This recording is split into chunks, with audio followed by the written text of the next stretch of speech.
Redix, and I am going to be reading for you today Bye for Now by Maleeha Siddiqui, Chapter 1.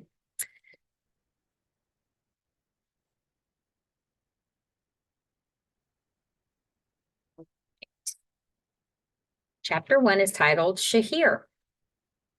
Shahir threw an armload of clothes onto the bed of his fourth bedroom in 4 years and kicked the empty box out into the hallway. He couldn't stand the smell of cardboard. Maybe if his life wasn't like a train that barely stopped long enough to let people on and off, he wouldn't hate it as much. At least he wouldn't be around it all the freaking time. Ah, someone finally decided to unpack, Dad said, appearing in the doorway with a mug of chai. Look who's talking. You live out of a suitcase, Shahir deadpanned.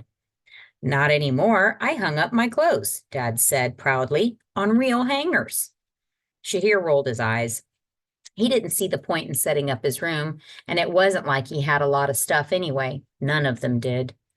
Their next destination was always on the horizon. It was inevitable, like getting half a cheese slice on a McDonald's fish fillet sandwich.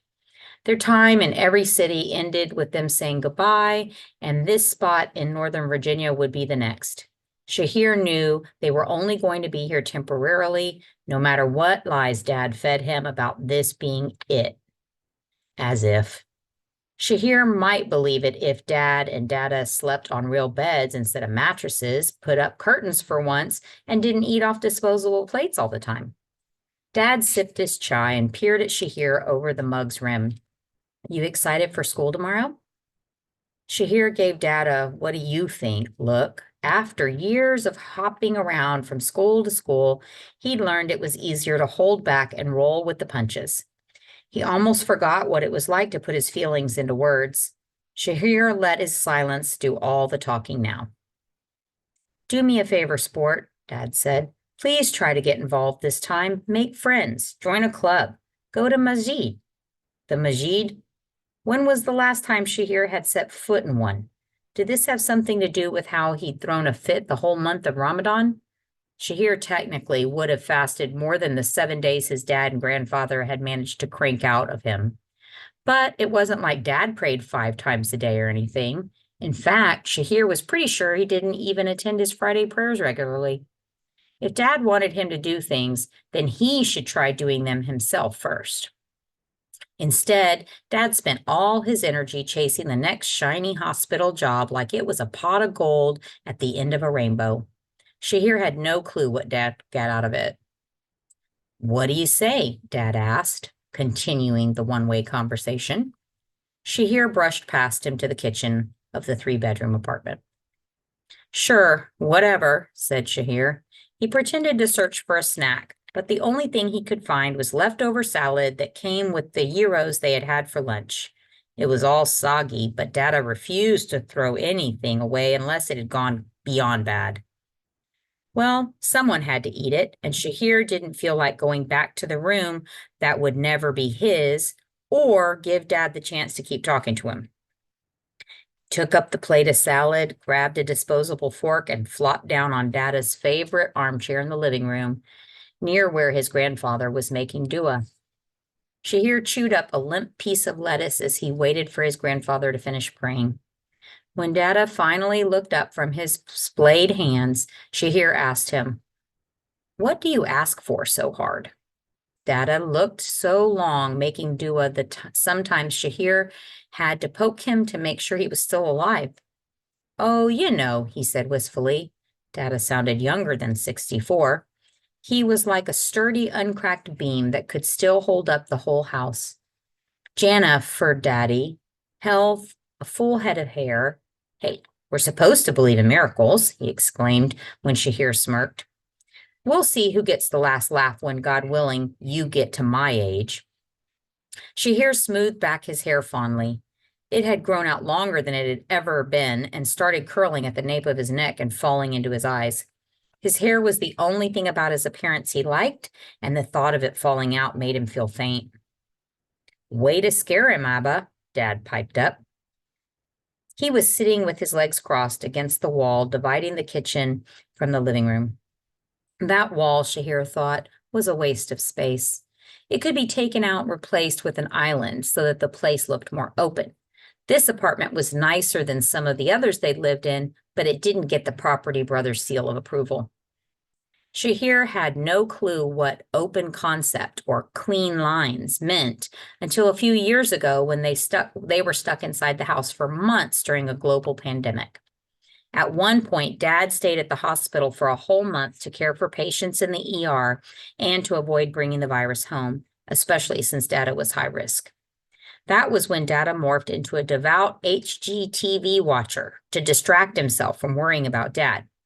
Shahir had never been so happy to see Dad as the day he finally came home. That was back when the two of them were still tight.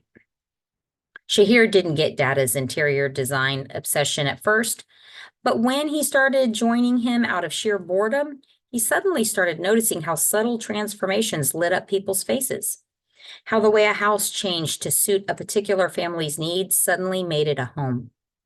Shahir thought it was cool that the twins on Property Brothers worked together. He didn't have siblings or a forever home. Shahir might never have either of those things at this rate, so he had to settle for being happy for the others who did.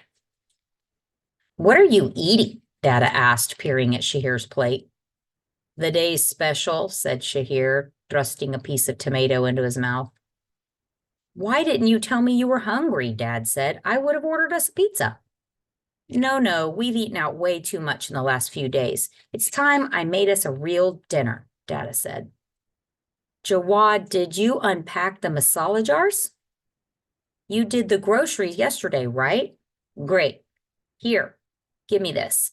Dada took the sad-looking salad out of Shahir's hands. "I'll finish it. How about I make you anda salan?" Shahir sat up. Anda salan was egg curry with cut-up potatoes tossed in. It was the most basic of basic Pakistani dishes, and one of the few things Dada knew how to cook. Shahir, who rarely got homemade meals, thought it was delicious, and he liked knowing that Dada had gotten the recipe from Shahir's mom years ago. Shahir had never met his mom. His parents had divorced when he was a baby. He didn't know much besides her name because the one time he'd been curious about her, Dad shut him down hard. Made it clear the topic was off limits. He'd been happier to answer Shahir's burning questions about puberty when he was 10. Shahir had never even seen a picture of his mom. When he thought about it, it wasn't normal. No pictures of someone his dad had supposedly loved enough to marry and have a kid with? As Dada headed towards the kitchen, Shahir scampered to retrieve their one giant pot in the lower kitchen cabinet and put it on the stove himself before Dada could. Dada had back problems and wasn't allowed to bend over a lot. Shahir always made sure Dada wasn't doing anything that could get himself hurt, even though it made Dada grumble about not being that old, like now. He muttered to himself as he boiled eggs with his reading glasses atop his head. "Really, Abba? I could have something delivered. You don't have to stand for so long," Dad said. "Bah," Dada said, waving him off. "Not that old yet. My feet are fine. So are yours, Dr. Atike. Put 'em to good use and add some rice to the cooker. Shahir, get me a tomato and one potato, please. Now, what were you two talking about earlier? Allah forgive me. I was listening while reading namaz." "Oh, I was telling Shahir that he could do some kind of activity. Remember how many extracurriculars I used to do in school?" Dad said, measuring out a cup of rice. "That's because you were a show-off," Dada said in Urdu. Shahir pressed his lips together to keep from grinning. "But don't you think it's true?" Dad asked. "It'd be better than coming straight home every single day." Dad was a total wanderer. When he wasn't working, he loved to get out of the house and explore new places or try new things. Shahir stopped joining Dad 2 moves ago out of defiance. What was the point in getting to know a place you'd just leave behind? "He lives like this because you refused to give the boy a chance to make a life somewhere." Leave it to Dada to not beat around the bush. "What about a sport?" Dad said, like he hadn't even heard him. "Or volunteer work?" "Shahir's not you, Jawad," Dada said gently. "Let him decide for himself." Dad's eyebrows pinched in Dada's direction, his hands going still over the rice cooker. What's that supposed to mean? I'm not allowed to give my own son advice? Yes, I'm well aware he's your son. Thanks, said Dada. Shahir sighed, watching Dada slice the tomato with a little too much force. Honestly, what was their deal? Dad and Dada were almost always fine. Then, at random times, certain comments unleashed some old feud and they never clued Shahir in. Shahir was used to it, and it was usually the perfect distraction for him when he wanted to be alone. But the bad mojo lingered in the air for far too long. Dad muttered something about Dada never taking his side and moved to the sink to soak the rice. He's always been restless, Dada whispered to Shahir. Hard for him to stay in one place for too long. You should say something to him about it, too, you know. He never listens to me, not even since he was a kid. Not even when Dada stopped short and got this faraway look in his eyes. It happened sometimes, Dada's mood shifting out of the blue, and Shahir never understood why. There was no way Dad thought Shahir liked all the moving around.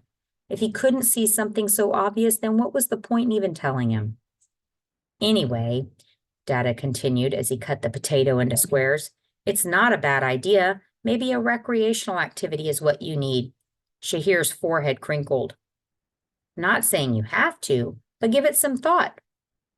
Inshallah, you won't have to live like this forever. Shahir's mind buzzed. He imagined what it would be like to make friends he wouldn't have to leave behind, to not be afraid of getting attached to a place because it always ended up in the rearview mirror as they drove away again.